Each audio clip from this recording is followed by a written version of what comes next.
Hi everybody, it's me Willow and welcome back to my YouTube channel. I have an extra special review for all of you guys today. I was lucky enough to be gifted a ticket to go to the Toronto advanced screening of Regretting You. Thank you so much to Toronto Event Hub for giving me the ticket. It was such a pleasure to be able to see this film early at the embargo screening. So I'm not able to release this until Wednesday, but I just got home from seeing the film and I'm excited to discuss it with all of you guys. Make sure you leave your comments down below after you've seen the movie because I'd love to hear all of your thoughts as well. Make sure you hit the subscribe button and post notification button as well so you never miss out on any of my future film reviews. All right, Regretting You is directed by Josh Boone. I actually like Josh as a director, specifically his 2012 film Stuck in Love. I really love that film. It's like a soft spot for me, one of my comfort films. I haven't watched in a while, and it makes me want to go back to it after seeing this film. Also, Fault in Our Stars, that was definitely like a tween moment for me. I will never forget going to see that film.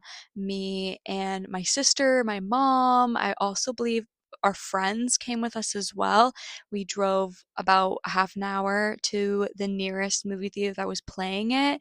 We went to the movies and it was completely sold out. So we had to wait 2 hours for the next screening. So I'll never forget that. And I'll definitely never forget Regretting You. So good job, Josh Boone, for having such a distinct filmography in my mind. I feel like not a lot of other people would say that. He also did the New Mutants film that it was like got tossed up in the whole like Fox being purchased by Disney stuff and eventually got released in 2020 during the pandemic, and that film kind of flopped, but I know there's a big community around it. I've actually never seen it, surprisingly enough, even though I'm a big X-Men fan and I do love the actors in that film too.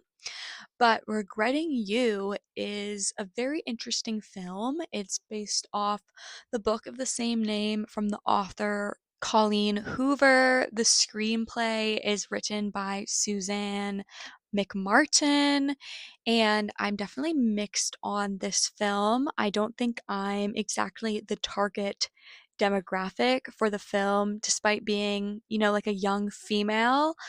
I feel like that's, rom-coms definitely lean towards more like a female demographic, but this one I don't know. There's some points that I do find very charming, and there's other parts of this film I just find downright cringy, and I feel like I try not to find things cringy.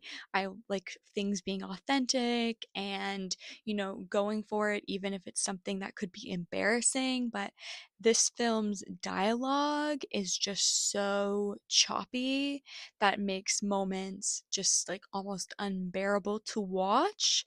I think it's very telling when this is supposed to be a emotional dramedy, and during some of the most intense scenes, the majority of the crowd is snickering. So, I don't know, like, I think there's definitely going to be a great audience for this film. I know It Ends With Us came out last year, amidst all of the crazy drama that was going on behind the scenes with the director and the main actress. It did make a lot of money, I'm pretty sure. I think it did make a good amount. Worldwide, it made over $350 million on a $25 million budget. So I think that's a really great, box office despite all the negative press it gained. Obviously, that didn't stop the book lovers coming out and groups of friends going to see the film, and I think with this one there's been no negative press. If anything, I've seen lots of positive press. specifically surrounding McKenna Grace and Mason Thames. I've been seeing this one TikTok, and it's the two of them to like a Taylor Swift phrase from Burn or Picture to Burn's music video, and it's he never let me drive the truck, and it's like the two of them, looking very like close and romantic in the TikTok, and people are going crazy over it. So I think people are definitely going to go see it this Friday, and I'd be interested to see what, the general public's reaction's going to be to it despite the critics' reactions. I'm really excited to actually see the embargo lift on Wednesday because I want to see what the critics and like the Letterboxd community thinks of this film, because I just personally don't think it's well done. I think the narration is just very, very poor.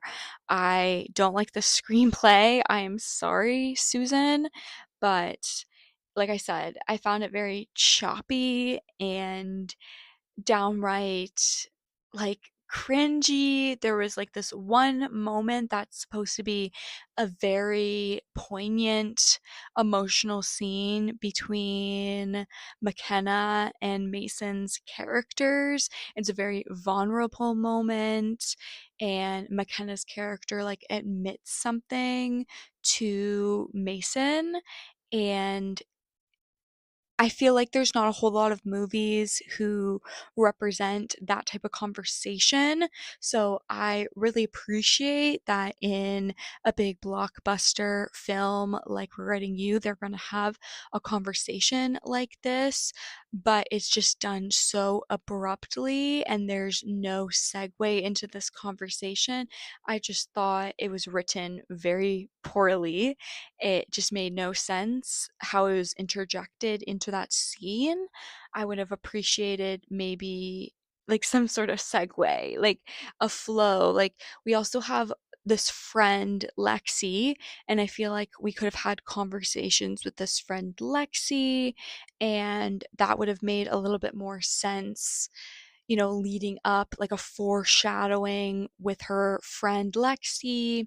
And then when she finally has this, mature conversation that she's been foreshadowing with her friend, with her boyfriend, it would have made a little bit more sense. But how abruptly it happens, it's not done well. That's one specific scene that I can think of. There's also another scene that's like intense between Dave Franco and Allison Williams' character.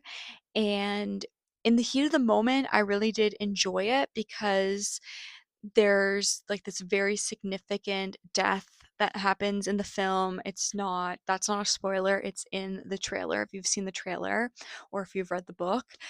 But after this significant death happens, Dave Franco really goes through like this trauma and he has this new baby, and it's very difficult for him to be around the baby, so he leaves the baby with Allison's character, and like they're best friends, and like there's also a familial relationship between like the married couples, and it's just so dramatically done. And basically Dave Franco just kind of like screws off after this traumatic event and leaves Allison Williams with his baby. And I just, again, I feel like this is kind of weird writing to leave all of this stuff on our female characters when they're also going through the same trauma. And that is like addressed a little bit later on in the film. And Dave does, make amends, and I wouldn't say he's completely at fault for this situation, but I just feel like it's so, like, obviously it's from the book, but I just find it so weird that they would write this male character like this abandoning his child for the certain reasons that they mention in the film. They are pretty shocking when they're like revealed, but I feel like that's what it's supposed to be, just like shock value, and it's not really supposed to add to the depth of the story too much. It's just supposed to like shake you up and be like, oh my goodness, another thing. And if anything, I feel like it's kind of odd that this character would do this, and I found it very out of sorts with the narrative, and I just didn't find Dave Franco's character to do something like that, so kind of took me out. So another thing that I didn't find super positive about the whole narration, and again, like I feel like maybe this is coming from the book. I haven't read this book. I haven't read any of Colleen Hoover's books. Again, I'm not really her demographic. That's not really the type of books that I gravitate towards. And I just found it to be kind of primitive. So I just didn't like as a rom-com, like I watched Because I Said So just the other day with Diane Keaton and Mandy Moore, and that also kind of deals with some heavy subject matters of, getting older as a woman and trying to navigate the dating scene. And that film came out in 2007. And that was when, internet dating was slowly coming onto the scene, and maybe like match dating, speed dating. So it's very different from like now, 2025. But I just thought Because I Said So honestly achieves so much more in the rom-com like genre than Regretting You, and it just makes me sad that almost like 20 years later we're just so regressive in the rom-com genre. I really think there are good bones for this film, specifically with the sudden death and having to deal with this grief. I think that it's a really fascinating structure and narrative that we could have bounced off of, specifically with like the mother-daughter relationship and the whole shocking reveal that happens with the spouses after the death happens, when we learn a little bit more about the characters and some big shocking reveals happens, and we're like, oh my goodness, all of these characters, were kind of stuck in this life, and did this accident happen for all of our characters to be able to finally come together? And I think, that's kind of what is aiming for the end of the film. Again, I just feel like it's very simple. I don't love how everything is navigated. I just feel like it's very, we're going to hit these beats, these classic cliches with these characters and the grief that they're going to face. But you know what? Everything's going to wrap up into like a nice little bow and the end. And I guess that's kind of what happens with rom-coms, but I definitely think rom-coms can like push the boundaries and try and advance and maybe have something more to say than just hitting the basic bullet points of what a film is supposed to do. I found one or two scenes to be a bit moving, specifically between Dave Franco and Allison Williams' character. I think the both of them are definitely top-notch actors in this film. I think the performances are the highlight for me. I also really did like the soundtrack in the film. There's a couple like throwbacks for some like early like 2007s music, but also there's like I'm pretty sure like a role model song in there. There's also a Phoebe Bridgers song, so a nice mix of music in the film. McKenna Grace is a very interesting actress because I used to watch her on The Young and the Restless way back in the day. My mom used to watch that soap opera during dinner time when she was cooking. She'd always have it on, and I'd watch it with her. And McKenna Grace, when she was really, really young, was on the show. And to see her grow up, and now she's been in so many different things like The Handmaid's Tale, and now she's one of the lead stars in Regretting You, is honestly like insane to see. And also Mason Thames, like he's had such a phenomenal year as well with the live action How to Train Your Dragon. And also just last week he had Black Phone 2 come out, and now he's gonna have Regretting You. So super fantastic. Allison Williams had Megan 2.0 earlier in the year. Dave Franco had Together. Willa Ferguson was just in A House of Dynamite. So all these actors are having a great 2025 film year. And I think, Regretting You is going to be a great in their 2025 notches. I think this will probably make a good box office, I think. I have a feeling a good amount of, girlfriends are going to go see this. I think some mother daughters are going to go see it as well. Maybe some boyfriends taking their significant others.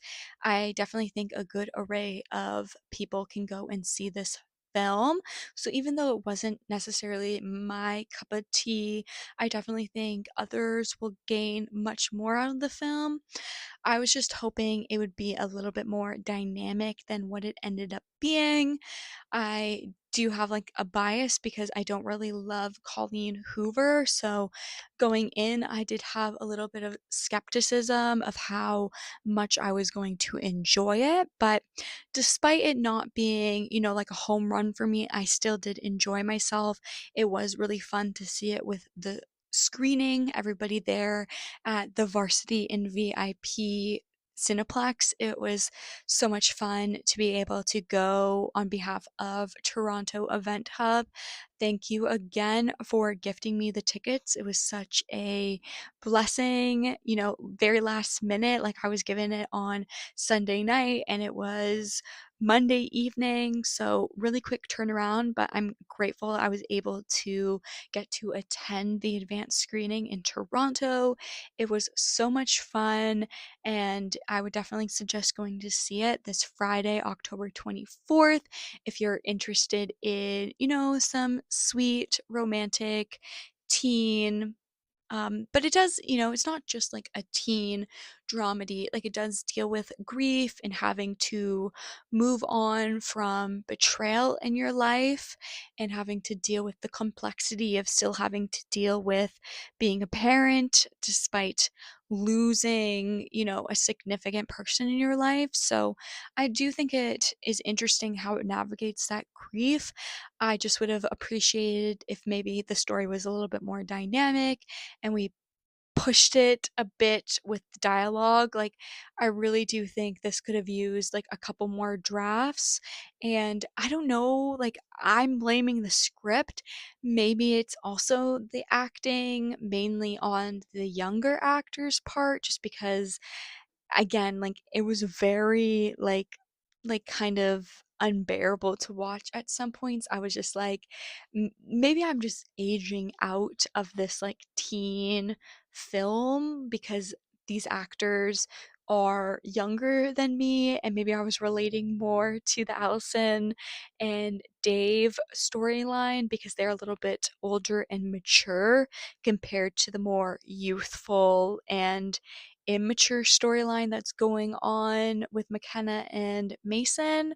But then the same thing could be go to said with Allison's mother character to McKenna's daughter character. Like their whole dynamic is just so like crazy and overbearing to the extreme, like tracking her like all the time. It's kind of insane, but I don't know. It's just, yeah, just not my cup of tea, unfortunately, but I did have a fantastic time. Like, I'm very grateful that I was gifted the screening and I got to go and see it.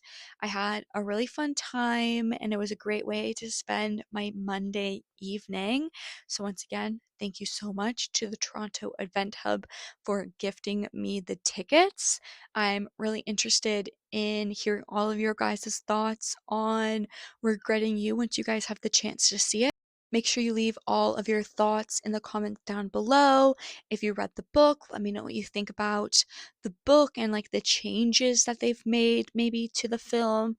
I always love to hear, the book to screen adaptation. So let me know what you guys think. Hit that subscribe button and post notification button because I'm going to be continuing to post film reviews and awards predictions. all year long, so hit those buttons so you don't miss out on anything. If you enjoyed my review, please give it a thumbs up because all of this interaction really does help to push me out into the algorithm and come across other like-minded folks like you guys. I'm also on Letterboxd and on the Awards Expert app and on TikTok, all at Willow D. Steele. So go give me a follow on those social medias as well. I'm very active on all of them. So thank you so much for clicking on my video and staying around to watch the review. I'm so grateful for all of this community. So thank you so much for joining this cinephile adventure with me. And I'll see you guys in my next video. Bye.